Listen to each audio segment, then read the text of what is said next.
I'm Eugene Driscoll. Welcome to the Mobile Horror Companion. Follow us on Twitter at MobileHC666. I'm here with Brian Spears. Brian, how do you follow us on Facebook? You go to the Mobile Horror Companion Facebook page. You got to spell it all out. MOBILE space HO. Yeah, that's how you do it. Yeah. But it is, I don't know what date. Oh, it's October 30th, the day before Halloween 2016. We apologize for any popping you may hear during this broadcast, but we have basically chicken wire with some beer bottles and some duct tape recording this episode because we wanted to do an episode. Joe Greenberg is out in Hollywood land writing screenplays, praying to God, being fancy, voting for Trump, all that good stuff. So he can't be with us because he's getting ready for the apocalypse. Am I right, or am I making that up? No, totally dead on. So me and Brian wanted to get together and do an episode just to keep practicing, just to keep in the in the podcasting vein, right? Yeah, I mean, also, what else are we gonna do? We have nothing else to do today. We've been trying to get this done for a while. We just wanted to do this. Yeah, and maybe we might not even post this on the Mobile Horror Companion. Maybe the Valley Navel Gazing Halloween edition. So maybe we'll go real quickly because the Walking Dead season 7, episode 2 comes on in 30 minutes. Brian, what are some what are some horror movies you recommend for people? Maybe some underrated or whatever. I avoid Halloween. I avoid Friday the 13th. So I'm going to tell you to watch for Halloween. They get into the Halloween season. Watch Evil Dead 2, Texas Chainsaw Massacre 2, with Dennis Hopper. Oh yeah, it's a great movie. Go through maybe put on Dawn of the Dead. Those would be my 3 fun Halloween movies. I also watched The Thing. The 1978 Dawn of the Dead you were saying before? Yeah, definitely Romero's Dawn. And then The Thing, that type of thing. Carpenter's The Thing. I mean, I put on The Thing, but I mean, I'll also say this: I put that movie on at Christmas too. So to me, that's just that's a holiday. That could be for any holiday. But I enjoy the Evil Dead 2, Chainsaw 2, Dawn of the Dead. I like putting on Night of the Creeps. I like watching dumb 80s, like sort of gory-ish, fun movies. I'm not going to look to be entertained or thought-provoked or be too ultimately scared. I'm looking for popcorn horror movies. And Brian is a special makeup effects artist. He does gore for a living. Night of the Creeps, I always get that confused with Night of the Comet. Which one is Night of the Creeps? Night of the Creeps is just, if you've ever seen Slither, people say Slither's a remake of Night of the Creeps. It's the Thrill Me one with the dude, Thrill Me. The guy that's at every convention that everyone gets a picture with. I can't think of his name right now. Judah Freelander? Oh, Bill Moseley? It's Hodder? In that same vein. It's all in that same vein. Glenn Baisley? It's a fun, dumb movie about like a prom or something and, aliens coming down and turning people into zombies. It's a total dumb. It was probably on, Night of the Comet was on HBO, this was on Showtime. You know what I mean? It was one of those 80s dumb movies. So if anybody out there wants to look up those flicks, you probably know them already. Go find them yourself. We have a whole Halloween episode that I think was supposed to or has released at Mobile HC666 is on Twitter if you want to check that out. We did a whole hour episode on Halloween, our memories, what we do for Halloween, all that kind of good stuff. But let's talk about The Walking Dead. All right, the season 7, episode 1, Glenn and Abraham's death. Spoiler alert. Retroactive. Premiered 7 days ago, I guess. What was your take on this controversial episode, Brian? All right, here's the thing. I'm a makeup artist. I thought the walkers and the gore was amazing. But here's the thing. Once you knew who was dead, and I kind of figured out who was dead, or at least I had my theories and I was correct. I don't know, it was, to me, too gratuitous. It was almost, I would have rather seen Abraham's head get smashed in rather than Glenn's, because I don't know. I guess he's part of the story. I just thought once we knew those guys were dead, like the episode to me dragged. Yeah, I was reading on our Facebook page, the Mobile Horror Companion Facebook page. I posted a couple of articles. It was really, to me, really manipulative. Like my whole problem with the show, which I've talked about on past episodes of the Mobile Horror Companion, is how it's just so manipulative, that show. I mean, the whole thing, I was just, last week's episode is replaying, and just before you dialed in, I was watching it.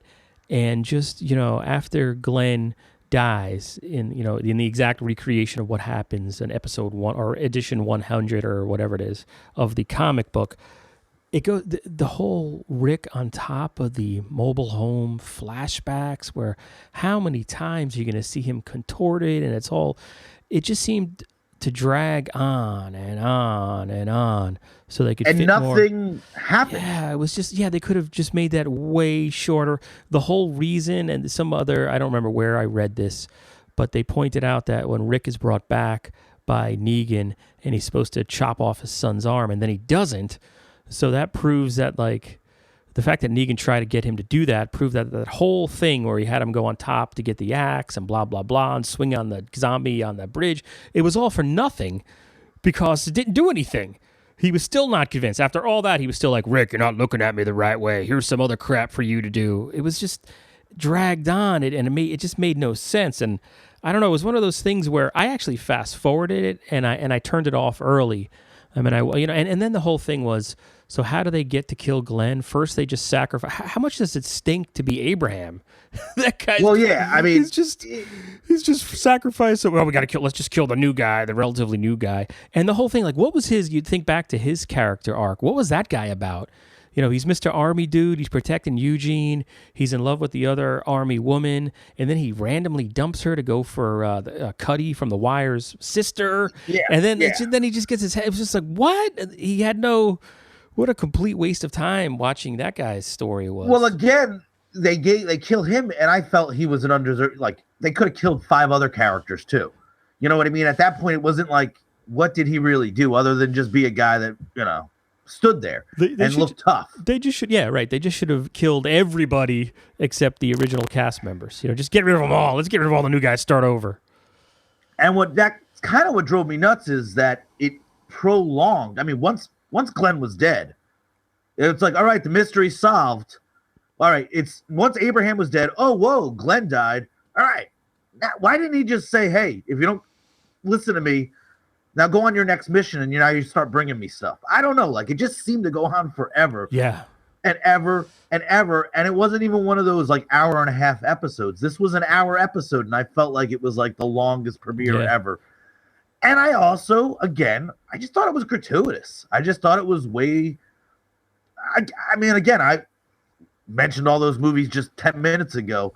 I love gore, but I just thought this, especially because the entire world watches this show. Like, I can recommend a shitload of movies for you to watch that I'm not going to say recommend that you're going to watch it with your family.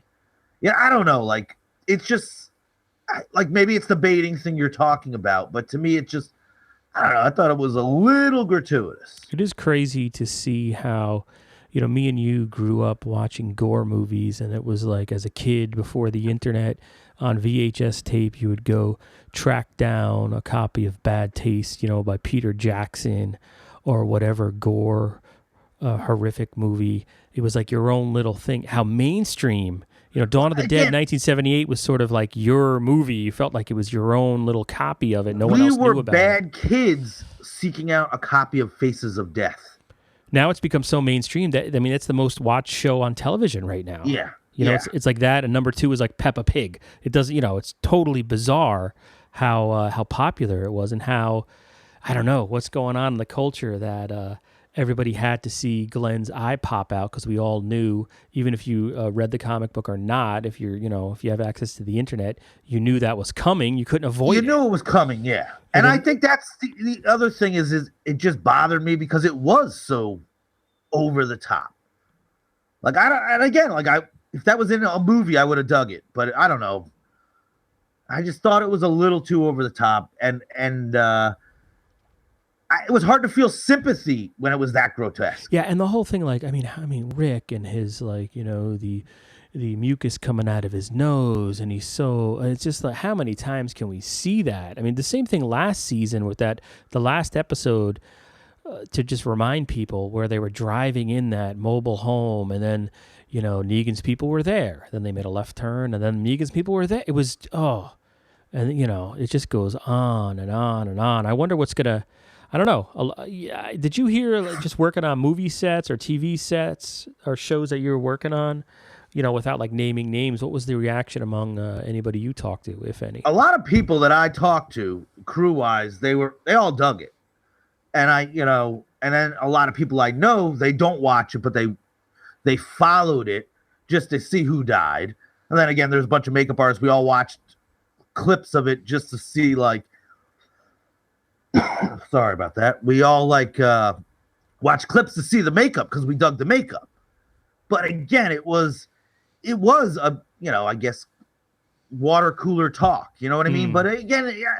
And then just the average person I know, they seem to enjoy it. But here's the thing, man.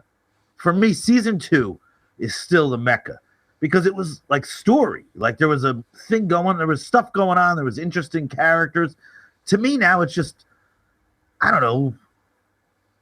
It's like violence. I don't know. Like it just seems like it's almost not too violent, but it doesn't seem to make sense. They're always trying. Now they have to outdo themselves. It's literally an action sequence show now. You know what I mean? Like it's not sort of like a paranoia. It's, here's the other problem. We know Rick's not going to die anytime soon. We know these certain people are not going to die anytime soon.